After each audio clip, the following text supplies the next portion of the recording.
Thank you, friends. It looks like both platforms are okay.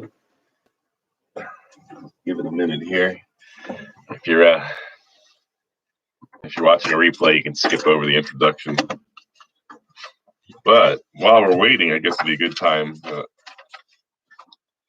Good to see you guys. Rachel, thank you. That's gonna be great. Penny as well, and Lisa and Eric. Michelle Snyder, top fan. Good to see you all the time. That's a lot of work. Shelly, how's it going? And Carly. Annie, good evening. Good to see you. Funny emojis there. I love it. Jamie, shalom. It's almost Shabbat shalom tomorrow.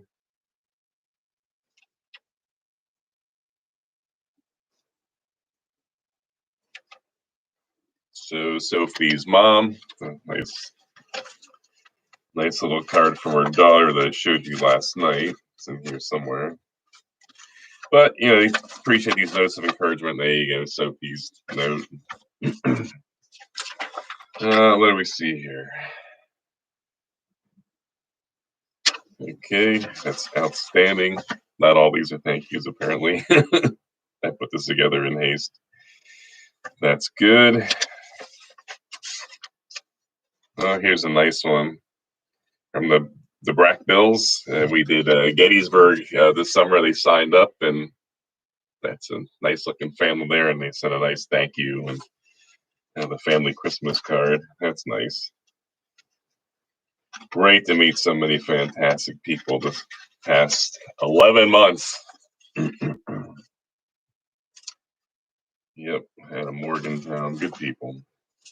So, Romans 8:28, God uses all things for the good. So there is some good in this. Our good friend Melissa out of Westmoreland, that's a nice Christmas card. Actually arrived right before Christmas and wrote a nice note of encouragement there. So thank you, people, for thinking of Rebbe and I and sending little notes of encouragement because they do matter. This card here is really kind of fancy. Tony, Denise. I know Denise is a top fan, and Tony is also a veteran of Desert Storm, also with my 7th Corps. So our ultimate higher headquarters. I was 2nd Cavalry Regiment. A cavalry regiment during the Cold War days was there's always one cavalry regiment assigned to a corps headquarters, and these are armor or mechanized corps designed to fight the Soviet Union. So a lot of tanks. And so you're looking at about 100,000 soldiers in a typical corps. We had 7th Corps and 5th Corps in Germany. We had 3rd Corps, poised to come in, based out of Fort Hood, Texas, and of course 18th Airborne Corps, the Rapid Deployment Forces, together with the 24th Infantry Division Mechanized, based out of Fort Bragg. 24th, of course, Fort Stewart, Georgia. Wow. It just hurt my foot down here. I don't know what's going on. But a lot of things have changed since, because we don't have these massive armored forces anymore. But to stroll down memory lane, there's some pics from the East German border. I took those pics. Czechoslovakian border, the other two up top are East German border. Let's do it on live on the Facebook so you can see. The bottom pic there is a Czechoslovakians. He's telling me not to take his picture, and I'm in West Germany. Like, come over here and try to stop me, buddy. So yeah, right. I'm gonna listen to you. Too fun. But it's amazing how much has changed, even in my lifetime, because you had the Cold War for the longest time, basically since the end of the Second World War, and that didn't end until 1990. Late 1989, but really 1990. And the wall came down in November of '89. But then to see Germany reunite, Rebbe and I were there for a unification day for Germany on 4th of October 1990, and a month later, Dick Cheney, then Secretary of Defense, is going to announce a whole bunch of units deploying to Saudi Arabia, including my own, and mine was the last one listed. I have a recording of that around here somewhere. That was shocking for Revy and I. We had no advance notice. There was no rumors going around that we're going to go. In fact, we heard some, rumors. In fact, that actually Second Cavalry Regiment, we still had the Czechoslovakian border to deal with because there was concerns things might flare up there. And we actually thought 11th Cavalry Regiment, 11th Armored Cavalry Regiment, nicknamed Black Horse. They have a black horse on their patch. Fantastic unit, sister unit of the 2nd Cavalry. But they had the main part of the East German border, and East Germany was gone and reunited with West Germany. So we figured 11th Cav will go, but it was decided that the preponderance of 7th Corps would go underneath the command of General Franks, and of course he wanted to bring as many of his own units as he could because we trained together. Huge exercises. There was one exercise, Reforger 1988, I think it was the largest Reforger ever, and you had 250,000 Americans running around the western Bavarian area and eastern part of Baden-Württemberg area of southern Germany, and a lot of maneuver damage, lots of tanks out there, 250,000 Americans. There was a Canadian brigade that was assigned to my unit, to 7th Corps, and a lot of NATO forces. It was massive. 10th Armored Division, 10th Mountain Division. 10th Armored Division hasn't existed in a long time. 10th Mountain Division at a Fort Drum, of course, was deployed forward, and they got bypassed. 5th Corps did a darn good job fighting us, actually. 5th Corps broke through the lines in Germany. It's just thousands of tanks in West Germany, having, simulated combat, replicating what would happen if the Soviets attacked. And an entire battalion of soldiers in 10th Mountain Division were cut off behind enemy lines. And I remember their captain coming into headquarters. I happened to be regiment headquarters for a quick meeting. And he was exasperated, frustrated. I need you to try. He's talking to one of the operations chief, the S3 in the 2nd Cavalry. I need you to drop food and ammunition to my men, or we're just going to leave. He was like, where are you going to go? 5th Corps had, bypassed them. They were hiding out in, wooded area on a hilly, almost a mountainous area. And they were bypassed. You ain't walking nowhere, buddy. Maybe to the bakery downtown in nearest village, but you ain't going anywhere. And they're like, okay, we'll airdrop some food to your men, via helicopter or something. But a crazy exercise. During the first week, a helicopter from the 1st Infantry Division, which was on the other team. They were blue force, we were orange. The guy landed the helicopter by where I was hiding out with I had a bunch of men, and landed by us. So Lieutenant Mastriano captured this helicopter and a squad of infantry, and that warrant officer was so ticked off. So it was fantastic. Crazy stuff. Anyway. That's a whole different world. And for anyone that served in Germany during the Cold War, you know exactly what I'm talking about. A Reforger, that means Return Forces of Germany. So while we're having this giant war game, of course, elements of 18th Airborne Corps and elements of 3 Corps out of the continental United States, they're moving forward. They're sending their men forward.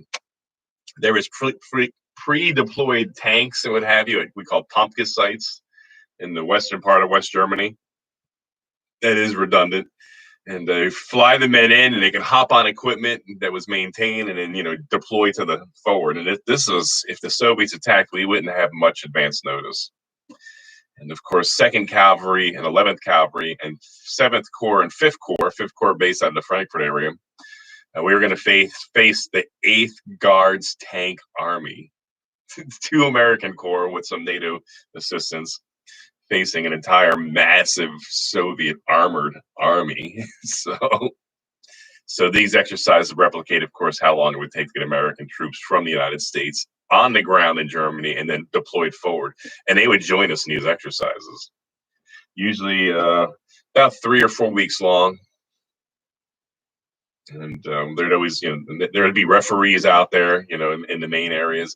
Some areas had to be put off limits because the armored forces, our tanks, would cause so much damage to the farmers' fields, which were paid for, or bang walls and Bad Windsheim and Neustadt, and these beautiful little quaint villages damaged, and like, okay, this is off limits. So, And you'd have a maneuver damage officer. That was one of my extra duties, terrible extra duty. And you'd have to talk to the Germans and say, for instance, if you accidentally killed one of their chickens, you'd pay for that chicken and like several generations of its offspring. And the Americans, we pay for like 2/3. The West German government paid for 1/3. We always got short sticked there. Very generous, the Americans, sadly.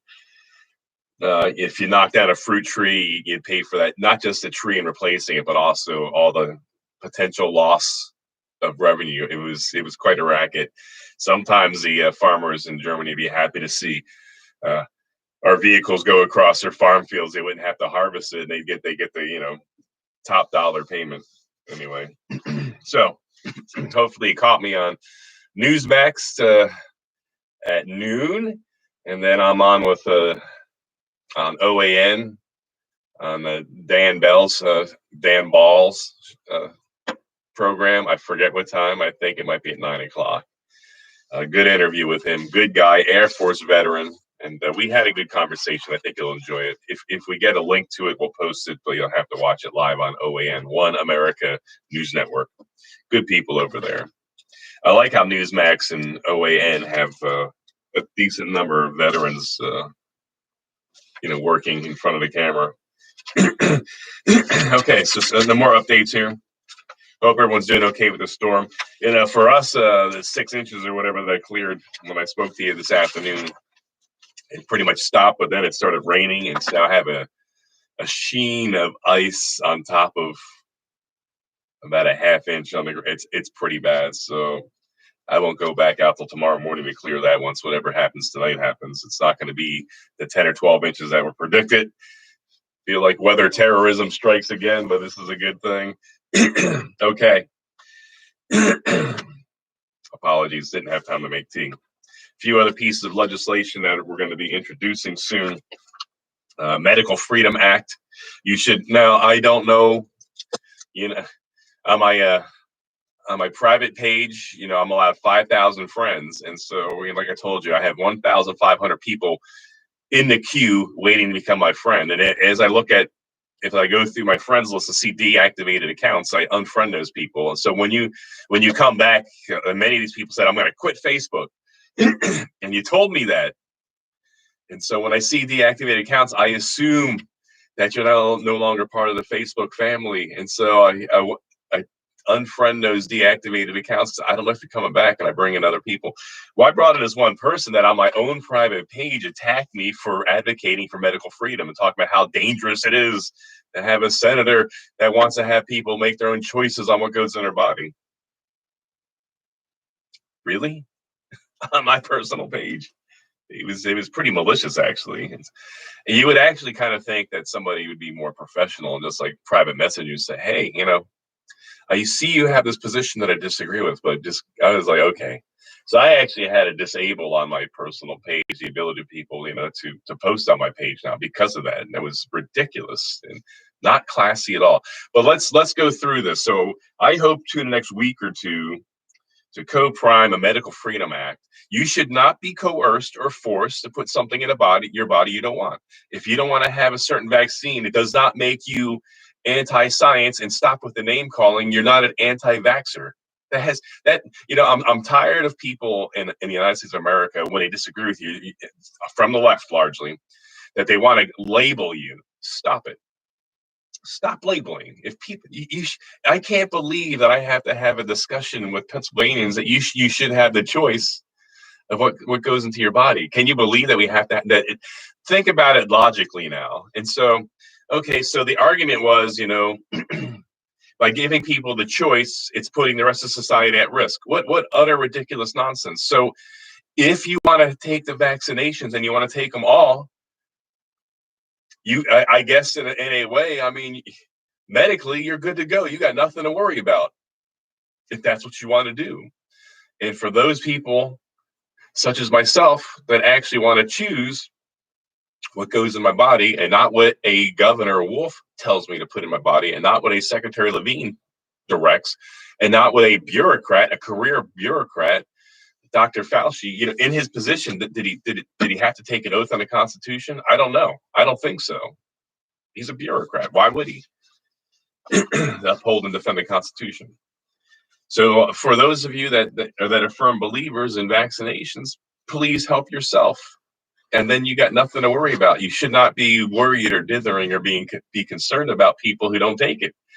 And think about your logical conclusion. So those of us that want to have a choice, we're not anti-vaxxers. Don't call anyone who wants to have a choice that. What are you going to call people? And okay, my body, my choice. We hear that from the left. Only in one case do they really apply it, when it's about somebody else's body. There's a baby, and they say you have a choice to kill somebody else's body. We know with modern day science, and we are the true science followers, not the ones out there to talk about anti-vaxxers. Stop. That's not cool. We're all Americans, and you should have an individual choice involving the most intimate decision by putting a substance in your body. And you're going to put your faith and trust in a bureaucrat. I served in the Army for 30 years, and I had to take stuff, and I was coerced. I had to sign a waiver on some of these experimental things that were given to us 30 years ago in Desert Storm. And I was going to say no. There's my squadron commander, literally with his arms crossed, very defensive and frowning, and we're lined up. Okay, everyone, take this waiver, put your signature on. I'm reading is I understand this is, I'm paraphrasing. I don't have a copy of it, but basically it's I understand this is an experimental medication that has not been proven in trials and hasn't gone through the rigors and blah, blah, blah. And I absolve the government of any, liability. And I'm we're about to go into Iraq. We're about to fight the Iraqi army. And my squadron commander is there with a frown on his face. And I'm not going to oh, hey, I'm not going to. He just kind of oh. So 30 years in the army and, having stuff put in me, and some of which affected many men and women over there adversely, whether it was the PB tabs, this long Latin-based name for it. But these are little white pills we had to take, and had to take them every day. And a blurred vision, migraine headache. It was almost feel like you're cross-eyed, and they were nerve blockers. And so, if we were exposed to some of Saddam Hussein's nerve agents, it was supposed to, increase our ability to survive that. And we had the full chemical suits on. That if you're really going to guard against an airborne substance, whether it's biological or chemical based, you have to have a full body suit on. And our suit, of course, was charcoal lined, and floppy boots, floppy gloves, big old mask, and with 2 giant filters. And these were internal. Now they have external, which is better, easier to change. The internal ones are terrible to change those. And once you're exposed, that stuff was contaminated. It had to be treated it was biohazard. And so anyway, but even regardless of that, the Army thought it'd be a good idea to give us these experimental PB tabs. But I am introducing medical freedom, and that I have to have a debate and describe. If you are down with all the vaccinations, take them all. You got nothing to worry about from those people from anyone that chooses not to take it. They're not a threat to you, and they're not a threat to society. So please let people have a choice. In America, we have surrendered so many of our freedoms, and this is just another one. And the idea, so we had this COVID vaccine, thanks to President Trump, and he got it done. He makes things happen, and you would think that if you get the COVID vaccination, you could once again, walk freely and be mask free and enjoy life, as you once did. But, I heard from the White House press briefing, nope, you still got to wear a mask. Still need to take all these precautions. Still 6 feet apart. I'm kind of thinking, really?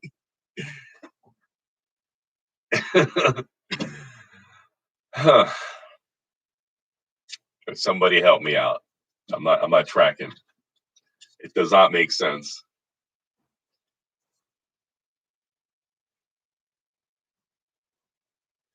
Angela over in Butler, Cranberry Township. Good to see you. Anyway. Noel, Chris, I don't know why it's so hard. I'm with you. Judy Reed, good to see you. Stephanie, thank you. It seems so logical and common sense. There is no danger to you if you choose to. Okay, I'm not speaking of anything and potential, side effects, because there's always side effects, and we're not carbon copies of each other. Each person is a beautiful, distinct individual that never exists again. My body, my choice. That body that the left says there's a choice on, that's a beautiful person who will never exist again. Unique in genetic code, unique in DNA, a unique combination of their mom and dad's lineage going back 5 generations. Like growing up in my kind of family, you can imagine a lot of pride in, into the Italian side. And like I told you before, I always thought, I looked at all my relatives' nose, except Uncle Joe, he was Hungarian, but all my Italian relatives and very distinct noses. And I'm like thinking, this nose ain't Italian. It looked like Charles de Gaulle. And, got my DNA done. And guess what? From my great grandma, she was French, married a Sicilian, and lived in near Palermo.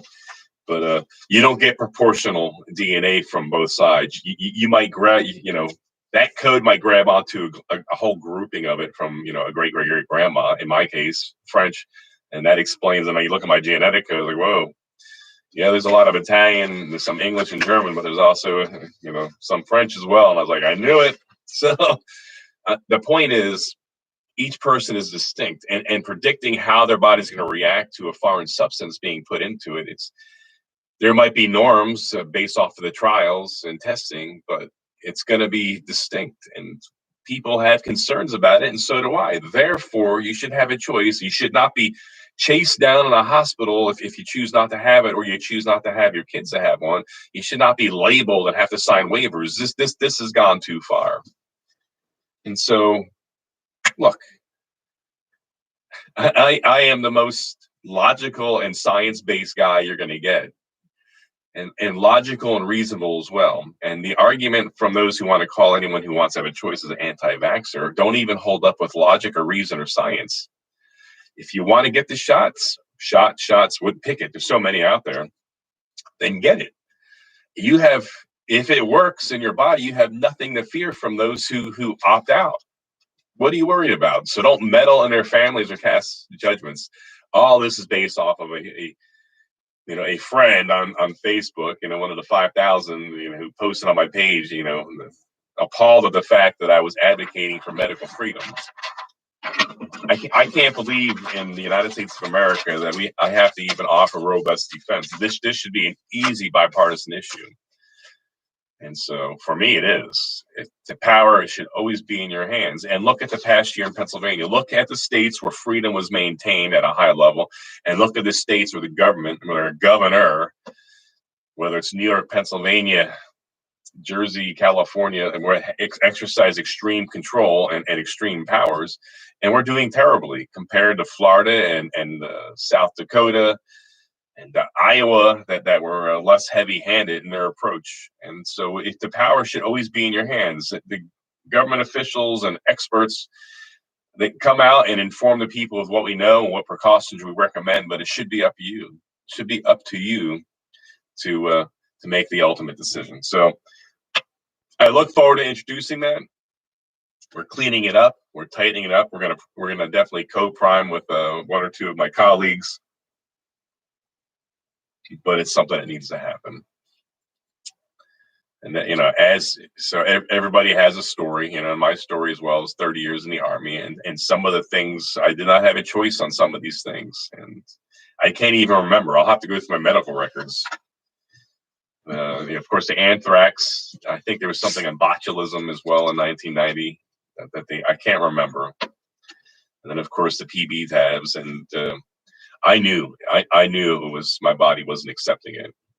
I dutifully did it, took it, and I do regret it. So you should have the choice. Now, it's one thing when you're in the military, that's different. When you're a private citizen, not in the armed forces, you must have the choice.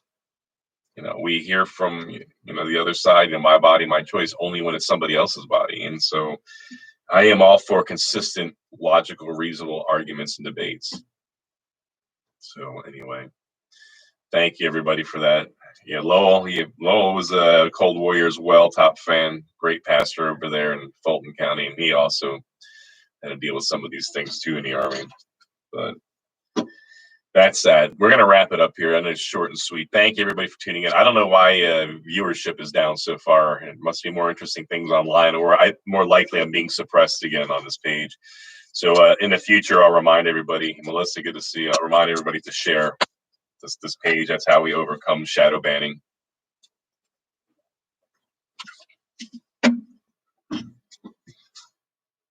But that's that. Thanks everyone for tuning in. Just looking at my notes here. There's a lot of updates on these papers, but we'll leave it at that. Medical freedom. You should always have the choice over yourself and over your family members if they're underage. That should always be in your hands, and should not be in the hands of a government bureaucrat. We've seen so much overreach here and abuse of power over the past almost 12 months, 11 months specifically. And yep, Bill, I am being shadow banned on the other page. I don't even know why. On the page, the Senate page, it's very clean. It's very careful. Basically, it's what I'm up to in Pennsylvania, or anything interesting in Pennsylvania legislation wise. And I don't know what's the shadow ban, other than just don't like my point of view, which is a shame. And that's something else we'll be introducing, of course, the Social Media Accountability Act. They should not have such a monopoly of power over freedom of expression. It's really hard to believe we've devolved so quickly. When Lieutenant Mastriana was serving, on the East German Czechoslovakian borders as a platoon leader, we were an all-male unit then, the 2nd Cavalry. I never imagined that we'd have such suppression. Back in the 1980s, when Bell Telephone was too powerful, was broken up by region. Remember that in the 80s? And I don't know why it's taken so long to figure out that there's a monopoly on freedom of speech on social media platforms. But thank you everybody for tuning in. I wish you all the best. Walk as free people. Live as free people. Pray for our country. Pray for our government leaders. Pray for our law enforcement, for our hedge protection over them. So that's that. Thanks again, my friends. I'm grateful for you. And hopefully you'll hear me on the radio. God bless.